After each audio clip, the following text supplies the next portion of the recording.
J'espère que tout se passe bien pour vous, pour moi en tout cas ça va. Les amis, on se rapproche de plus en plus de l'année 2023. Et qui dit bonne année dit aussi de nouvelles avancées.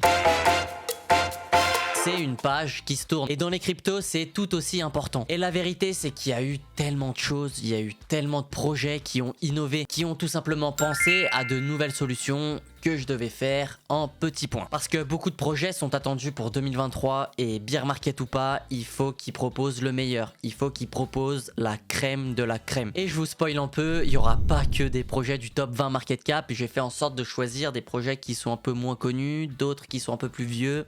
Donc voilà. Juste avant que la vidéo commence, je vous invite comme d'habitude à lâcher votre petit like et à vous abonner à la chaîne si vous n'êtes pas abonné encore. Vraiment, ça soutient énormément. On le sait, la crypto, c'est une communauté assez restreinte. Donc si on veut se soutenir et aller de l'avant, on se donne de la force, les gars. Allez, c'est parti, jingle. Les amis, pour le premier projet, j'ai choisi l'écosystème Cosmos. Cosmos, pour faire simple, s'il est inconnu au bataillon pour certains, c'est un projet qui, en gros, a pour but de connecter toutes les blockchains entre elles. On appelle ça l'interopérabilité. C'est un peu compliqué à dire, mais c'est l'interopérabilité. Et c'est un problème qu'on retrouve beaucoup aujourd'hui dans la crypto. Ça veut dire que toutes les blockchains ne sont pas compatibles entre elles pour des problèmes liés à la programmation, etc. Je vous épargne les détails. Et donc c'est pour ça aussi que Cosmos est appelé l'internet des blockchains. Son but, c'est simplement de rendre le développement d'une blockchain accessible à n'importe quelle personne. Et surtout de manière simple, tout en communiquant avec les autres blockchains. Donc par exemple, ça peut être Cosmos qui communique avec Solana ou alors avec Ethereum, etc. etc. Vous avez compris. Et de leur côté, Cosmos, ils ont vraiment bien grandi en 2022. Donc ils se sont concentrés bien évidemment sur le fait d'interconnecter les blockchains entre elles, ce qui est normal, pour rendre la chose de plus en plus facile à l'utilisation, puisqu'ils sont sur le projet depuis 2018 par là, il me semble. Donc voilà, ils sont beaucoup focus sur cette chose, sur les outils mis en place, etc.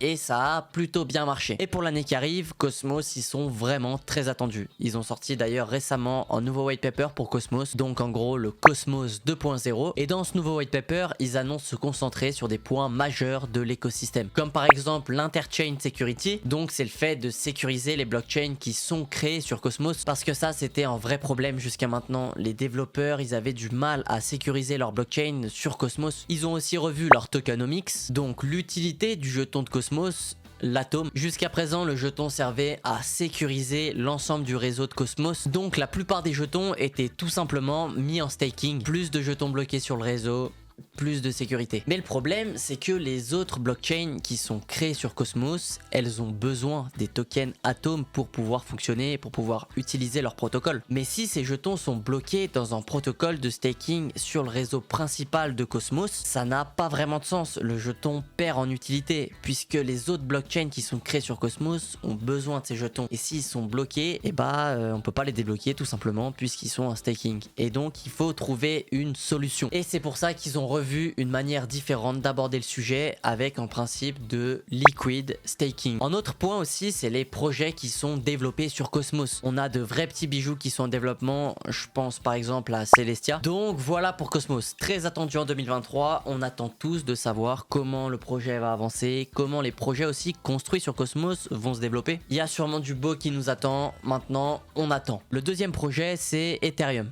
Ethereum qui est la blockchain numéro 1, tout le monde connaît Ethereum. C'est les premiers dans beaucoup de domaines, ils apportent énormément de solutions, enfin bref. Comme vous le savez sûrement, on est passé de Ethereum 1.0 à Ethereum 2.0. Le fameux The Merge d'Ethereum. C'est la transition du Proof of Work en Proof of Stake. Mais cette transition, elle est pas encore finie. J'en ai fait une vidéo complète sur le sujet, si jamais vous êtes intéressé, je vous invite à aller la voir. Et oui, on a encore le sharding qui doit être implémenté sur Ethereum. Pour rappel, le sharding, c'est le fait d'améliorer la scalabilité du réseau. Donc en gros, c'est le sharding qui va faire en sorte qu'Ethereum gère plus de transactions par seconde. C'est le fait de faire en sorte que les transactions soient beaucoup plus rapides et par la suite qu'on paye aussi moins de frais de transaction. Donc le sharding aussi très attendu pour 2023. Je suis désolé mais faut le dire, on n'en peut plus de payer des 5 $ de frais sur Ethereum quand on voit des blockchains comme Solana qui proposent des 0,003 $ de frais. Faut en parler, vivement le sharding. Du côté d'Ethereum aussi, rappelez-vous, on a eu la proposition pour pour les Soulbound Tokens, donc un nouveau type de jeton pensé par l'équipe d'Ethereum. Bon, c'est pas encore sorti, mais en tout cas, ils en ont parlé. Donc peut-être qu'on peut espérer que ça arrivera d'ici 2023.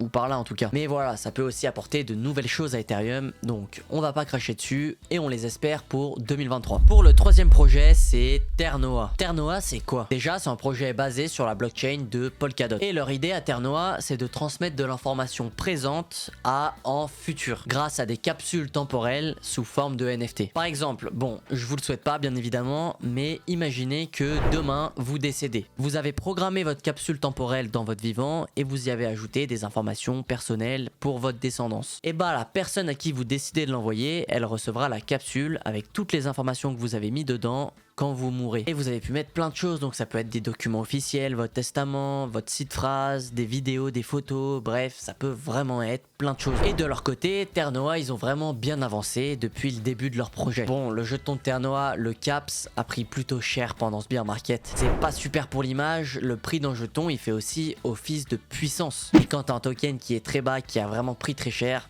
et bah c'est pas super. Mais bon, c'est pas grave, c'est comme ça de toute façon. En tout cas, la version finale de Ternoa a bien avancé. En 2022, ils ont aussi lancé leur Launchpad pour accompagner des projets qui voudraient se lancer sur la blockchain de Ternoa. Ils ont aussi lancé les nodes de Ternoa, donc maintenant on peut stacker des jetons pour sécuriser le réseau. Ils ont aussi développé la création d'NFT pour n'importe qui. Ça veut dire qu'une personne lambda qui connaît pas grand chose en NFT, et bah demain avec Ternoa, elle peut lancer sa collection d'NFT comme ça avec tous les outils qu'ils ont mis en place. Parce que l'objectif de Ternoa aussi, on n'oublie pas, c'est de se positionner en tant que leader sur le marché des NFT. D'ailleurs, leur blockchain est aussi conçue pour ça. Je dirais que c'est un peu une blockchain spéciale NFT. Et pour 2023, la communauté attend avec impatience la capsule temporelle. Depuis la création de Ternoa, les gens attendent que ça. Ils attendent que Ternoa sorte enfin leur produit. Et il arrive bientôt à la fin. L'équipe a énormément travaillé dessus, donc on espère qu'ils vont pas nous décevoir et on les attend au tournant. Pour le projet suivant, c'est Solana. Et oui, vous le savez, depuis le scandale avec FTX, Solana a pris une très grosse claque. Certaines personnes disent même que le projet est finito, d'autres disent que non, c'est Solana, donc ils vont se relever. On attend notre réponse à la question et on le verra sur plusieurs mois. Si on part du principe que Solana arrivera à se relever, ils ont un autre gros problème à résoudre. Et notamment avec leur blockchain qui tombe